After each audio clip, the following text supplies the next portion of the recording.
ओम नारायण नारायण नारायण नारायण। सब मित्रों को राम राम। दोस्तों कैसे हैं आप सब। तो आज 11 अगस्त को सुबह सुबह लाल सिंह चड्ढा फिल्म देखकर खुद को टॉर्चर करने के बाद में आज दोपहर को मैं फिर से थिएटर गया खुद को टॉर्चर करने के लिए, यानी रक्षाबंधन देखने के लिए। वैसे सीरियसली मैं सच कहता हूँ, जब मैं दोपहर को रक्षाबंधन देखने के लिए जा रहा था तो मैंने ऐसा बिल्कुल भी नहीं सोचा था कि भाई मैं खुद को टॉर्चर करने के लिए जा रहा हूँ। हाँ, इतना मुझे पता था रक्षाबंधन का ट्रेलर देखकर कि भाई इस फिल्म में एक हल्के फुल्के अंदाज में हिंदू समाज की जो कथित कुरीतियां हैं उन्हें ये फिल्म सामने लाने का, दिखाने का प्रयास करने वाली है, इतना पता था। पर मैंने ऐसा बिल्कुल भी नहीं सोचा था कि भाई ये फिल्म मुझे परेशान करेगी या सिर दर्द देगी। ऐसा लगा था कि यार चलो एक हल्की फुल्की एक कॉमेडी फिल्म होगी, फैमिली ड्रामा। पर आज जब मैंने फिल्म को देखा ना, तो मैंने जितना सोचा था उससे कई गुना ज़्यादा फिल्म ने मुझे परेशान किया। आनंद एल राय फिल्म के डायरेक्टर है, जिनकी पिछली फिल्म अतरंगी रे थी और वो भी इसी प्रकार का एक बहुत बड़ा सरदर्द थी। उसकी पिछली फिल्म ज़ीरो थी जो उससे भी बड़ा सरदर्द थी। और अभी उनकी ये उसके बाद फिल्म आई है जो आज रिलीज़ हुई है, रक्षाबंधन, अक्षय कुमार के साथ में, जिसके राइटर है हिमांशु शर्मा और कनिका धिलोन।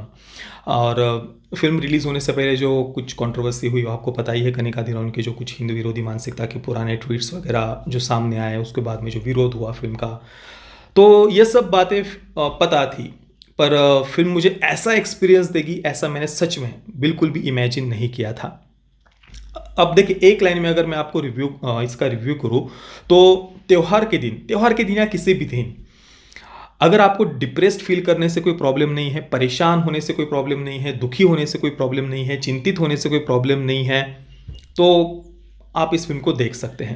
मतलब ऐसा बिल्कुल भी मत सोचना कि यार चलो त्योहार का सीज़न है, अपने पूरे परिवार के साथ में चलते हैं, भाई बहन के साथ में, परिवार के साथ में चलते हैं, एक बहुत फील गुड हर्ट वार्मिंग ऐसी कोई फैमिली ड्रामा फिल्म होगी जैसा कि पुराने समय में सूरज प्रजापति जी वगैरह उनकी फिल्में आती थी, वैसा कुछ ये फिल्म एक्सपीरियंस देगी ऐसा अगर आप सोच रहे होंगे तो भाई ये फिल्म उससे एग्जैक्टली अपोजिट एक्सपीरियंस देती है।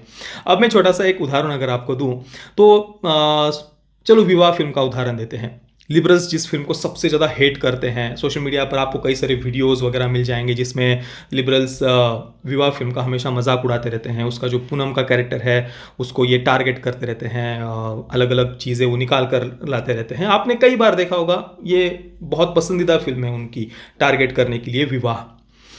तो विवाह फिल्म देखकर देखिए, एक चाहे पारिवारिक जो संबंध होते हैं, रिश्ते होते हैं, एक विवाह जो होता है, पति पत्नी के बीच के जो संबंध होते हैं, इन सब रिश्तों पर हमारा एक विश्वास बढ़ता है। एक फील गुड हर्ट वार्मिंग ऐसी कहानी है।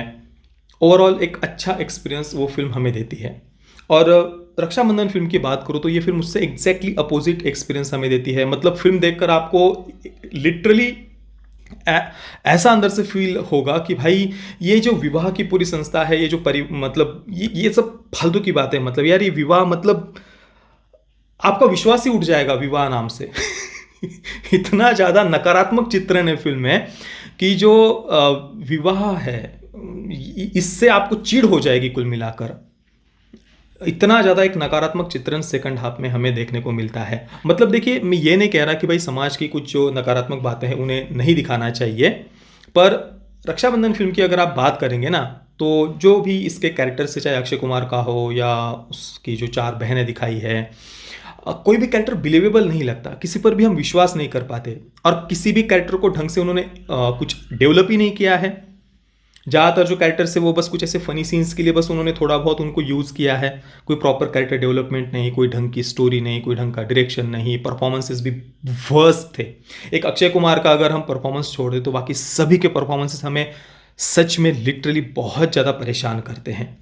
और ओवरऑल जो स्टोरी है, कैरेक्टर्स है, जो सामाजिक चित्रण है, वो बिल्कुल भी बिलीवेबल नहीं था, उस पर हम विश्वास नहीं कर पाते। और ऊपर से बहुत ज़्यादा एक नकारात्मक चित्रण था जिसे देखकर आपको विवाह नाम की चीज़ से ही चिढ़ हो जाएगी, आपका उससे विश्वास ही उठ जाएगा। और फिल्म के एंडिंग में सती कुप्रथा को लेकर ये फिल्म जो बात कहती है वो ब्रिटिश और वामपंथियों के द्वारा लिखे इतिहास से प्रेरित और प्रभावित लगती है। इससे अच्छा मैं आपको एक बुक सजेस्ट करूंगा, उस पर अगर आप अपना थोड़ा समय या पैसे अगर आप लगाएंगे तो वो ज़्यादा वर्थ होगा ऐसा मुझे लगता है। मीनाक्षी जैन जी की Sati, evangelicals, Baptist missionaries and the changing colonial discourse, उन्होंने बहुत बढ़िया तरीके से ये जो कुछ भी हमें गलत इतिहास पढ़ाया गया है उस पर एक बहुत सटीक उन्होंने इसमें विश्लेषण किया है। तो इस पर अगर आप अपना समय देंगे तो मैं कहूँगा कि ज़्यादा वर्थ रहेगा। बाकी तो रक्षाबंधन फिल्म देखकर परिवार हो, विवाह हो, इनसे एक तो विश्वास उठ जाएगा, इनसे चिढ़ हो जाएगी। केवल यही नहीं, रीति रिवाज, परंपराएं वगैरह इन सब बातों से आपको एक चिढ़ हो जाएगी, छाती कूटने का आपको मन करेगा। और देखिए, मैं ये नहीं कह रहा कि समाज की जो कुछ नकारात्मक बातें हैं उन्हें नहीं दिखाना चाहिए, ऐसा बिल्कुल भी नहीं है। पर आज अगर हम देखें तो चाहे OTT प्लेटफॉर्म्स को ले लीजिए या ज़्यादातर जो फिल्में आती है, हर एक फिल्म में अगर वही समाज के नाम से, पारिवारिक मूल्यों के नाम से, सामाजिक मूल्यों के नाम से, बुजुर्गों के नाम से, रीति रिवाजों के नाम से, परंपराओं के नाम से, हर जगह पर बस वो छाती कूटने वाली मानसिकता जब हम बार बार देखते हैं तो नहीं यार, वो अति लगता है। थोड़ा सा कुछ एक हल्की फुल्की फिल्म, अगर त्योहार का समय है तो हम चाहते हैं कि एक हर्ट वार्मिंग, एक प्यारी सी मीठी सी ऐसी कोई फैमिली ड्रामा हम देखने के लिए जाए। पर वैसा तो एक्सपीरियंस कम से कम मुझे तो इस फिल्म ने नहीं दिया। बाकी दोस्तों, कहानी की अगर हम बात करें तो बहुत ही ज़्यादा प्रिडिक्टेबल कहानी थी। कई बार देखिए, कोई फिल्म देखते समय किसी कैरेक्टर को इस प्रकार से डेवलप किया जाता है, उसके इर्द गिर्द एक ऐसा वातावरण बनाया जाता है कि उसे देखकर शुरुआत से हमें अंदर से ऐसा लगता है कि यार इसके साथ कुछ ना कुछ तो गलत होने वाला है। कई बार आपने भी ये फील किया होगा। देखिए, तो इस फिल्म में भी एक ऐसा एक कैरेक्टर है जिसके बारे में शुरुआत से हमें लगता है कि यार इसके साथ कुछ ना कुछ तो गलत होने वाला है, ऐसा कुछ फिल्म में आगे जाकर दिखाया जाएगा, और वैसा होता भी है। तो ओवरऑल कहानी की दृष्टि से भी बहुत ज़्यादा प्रिडिक्टेबल कहानी है। दिखाने के लिए भी उनके पास ऐसा कुछ भी नहीं था। 1 घंटे और 45 मिनट की केवल ये फिल्म है। स्टार्ट और एंड क्रेडिट्स को अगर आप छोड़ देंगे तो मतलब ओवरऑल 108 मिनट बताए गए हैं, मतलब 148 मिनट, उसमें से भी 10 एक मिनट तो कम ही हो जाएंगे स्टार्ट एंड क्रेडिट्स वगैरह हम छोड़ दे तो ओवरऑल कहानी एक जो हम अपना समय एक सार्थक हुआ है परिवार के साथ, जैसे हम गए इतने पैसे खर्च करके, तो वो हमारा समय सार्थक हुआ है ऐसा बिल्कुल भी नहीं लगता। और अंत में मैं बॉलीवुड से तो बस यही कहना चाहूँगा कि बार बार केवल नकारात्मकता दिखाने की अपेक्षा कुछ पॉजिटिव बातें भी उन्हें सामने लानी चाहिए। क्योंकि OTT प्लेटफॉर्म्स को भी अगर हम देखें तो उसमें भी दिन भर लगभग ज़्यादातर कंटेंट इसी प्रकार का होता है, एक वोक मानसिकता वाला। और आप फिल्म में भी अगर वही दिखाएंगे तो यार एक मतलब थोड़ी बहुत कुछ तो फिल्म ऐसी बना दो कि कुछ जिसमें कुछ पॉजिटिविटी दिखाई दे, या एक परिवार के प्रति, एक दूसरे के प्रति, रिश्तों के प्रति कुछ एक और एक विश्वास हमारा बढ़े। बाकी रक्षाबंधन ये फिल्म सटल वे में बहुत सारी बातें कहने का प्रयास करती है। जैसे कि फिल्म की शुरुआत में एक सीन है जहाँ पर कुछ लड़के अक्षय कुमार की बहनों को छेड़ते हैं, जिसके बाद अक्षय कुमार अपनी बहनों को आगे छोड़कर वापस आता है, उन लड़कों को बहुत पीटता है और फिर माइक हाथ में लेकर वो 3-4 बातें लोगों को कहता है कि भाई अपने नाड़ों को थोड़ा संभाल कर रखा, मतलब अपने ऊपर कंट्रोल रखा करो लड़कों को, वहाँ पर वो कहता है। और उसके बाद एक लाइन वो एक कहता है कि अगर आगे से कोई लड़का किसी लड़की को छेड़ेगा तो उसे उसके साथ ही शादी करनी पड़ेगी। मतलब उस कैरेक्टर को इतना ज़्यादा फ्रस्ट्रेटेड दिखाया है, उसकी बहनों की शादी नहीं हो पा रही, इस कारण से वो इतना फ्रस्ट्रेटेड है कि वो ऐसे लड़कों के साथ तक उनकी शादी कराने के लिए तैयार है जो छेड़खानी करते हैं। इतनी घटिया मानसिकता के लड़के हैं जो किसी लड़की को छेड़ रहे हो, उनके साथ तक वो शादी कराने के लिए तैयार है। तो ये उस कैरेक्टर का एक फ्रस्ट्रेशन उन्होंने इस प्रकार से उस सीन के माध्यम से दिखाने का प्रयास किया है। और अक्षय कुमार की जो बहनें हैं उसमें से एक बहन का वज़न ज़्यादा दिखाया है, एक दूसरी बहन है जिसको फिल्म में सावला बताया है और उस कारण से उसकी शादी नहीं होती ऐसा कहा गया है। मुझे तो ओवरऑल मतलब ऐसा कुछ सावला कलर, सच में उल्टा जिसे सावला कहा गया है, जिसकी शादी नहीं हो रही है कहा गया है, सबसे ज़्यादा सुंदर तो मुझे वही कैरेक्टर लग रहा था। उसके बाद में एक बहन है जिसे थोड़ा लड़कों की तरह रहते हुए दिखाया है, और चौथी जो बहन है जिसे अक्षय कुमार कहता है कि भाई ये मेरी सबसे अच्छी, कौन सा वर्ड यूज़ करता है मुझे वो पक्का याद नहीं आ रहा वो शब्द, पर ये मेरी सबसे अच्छी बहन है, ऐसा वो बताता रहता है लोगों को। तो ये बात तो बिल्कुल सही है कि हम जैसे हैं वैसे, ईश्वर ने जैसा हमें शरीर दिया है वैसे ही हमें अपने आप को एक्सेप्ट करना चाहिए, शरीर से हमें ऊपर उठना चाहिए, ये बात सही है।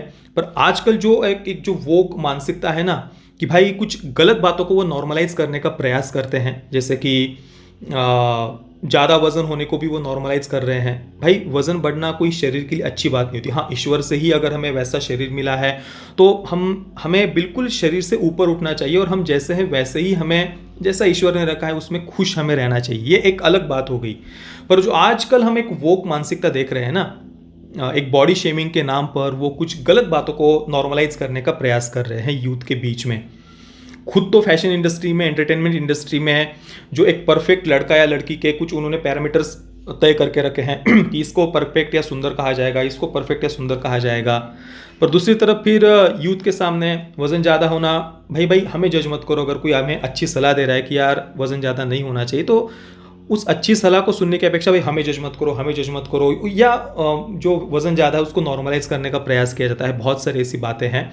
तो सबसे पहली बात तो देखिए, ये दुनिया कोई लाला लैंड नहीं है। स्वाभाविक सी बात है, कई सारी गलत मानसिकता के लोग होते हैं जो हमें कुछ टोकेंगे, रोकेंगे, गलत बातें बोलेंगे, हमें चिढ़ाएंगे। पर उनसे परेशान होने की अपेक्षा हमें जीवन में आगे बढ़ना चाहिए, और हम कोई लाला लैंड में परियों की दुनिया में नहीं रहते हैं। तो उन सब बातों को पीछे छोड़कर, उनसे डिप्रेस्ड होने की अपेक्षा, उनसे परेशान होने की अपेक्षा, या समाज के नाम से, लोगों के नाम से छाती कूटने की अपेक्षा, ऐसे लोगों को इग्नोर करके हमें आगे बढ़ते रहना चाहिए। ये सबसे ज़्यादा आवश्यक होता है। पर आजकल जो एक वोक मानसिकता हम देखते हैं, वो आगे बढ़ने की अपेक्षा वो एक छाती कूटने वाला कल्चर वो लाते हैं सामने कि भाई बस ये ऐसे हैं, वो ऐसे हैं, वो तो एक बहुत ही नकारात्मक माइंडसेट, वो उससे हमें आगे बढ़ना चाहिए। वो नकारात्मक माइंडसेट नहीं होना चाहिए। हालांकि इस फिल्म में ऐसा कुछ उन्होंने, फिल्म इतनी छोटी थी कि शायद वो ऐसा कुछ दिखाना भी चाहते होंगे, या वो क्या दिखाना चाहते हैं, कुछ ऐसा प्रॉपर उन्होंने कैरेक्टर्स को डेवलप ही नहीं किया है। बहुत जल्दी सब बस उन्होंने कंप्लीट कर दिया है। मैं रक्षाबंधन को दूंगा 4/10 स्टार्स। पेरेंटल गाइडेंस की कोई आवश्यकता नहीं है। फिल्म में कोई सेक्स, न्यूडिटी, वायलेंस नहीं है। सेंसर बोर्ड ने यू सर्टिफिकेट दिया हुआ है। बाकी दोस्तों, आपने अगर फिल्म को देखा है तो आपका एक्सपीरियंस कैसा रहा, मुझे आप नीचे कमेंट में अवश्य बताना। ये वीडियो देखने के लिए आप सभी मित्रों का बहुत बहुत धन्यवाद। जय श्री राम, वंदे मातरम।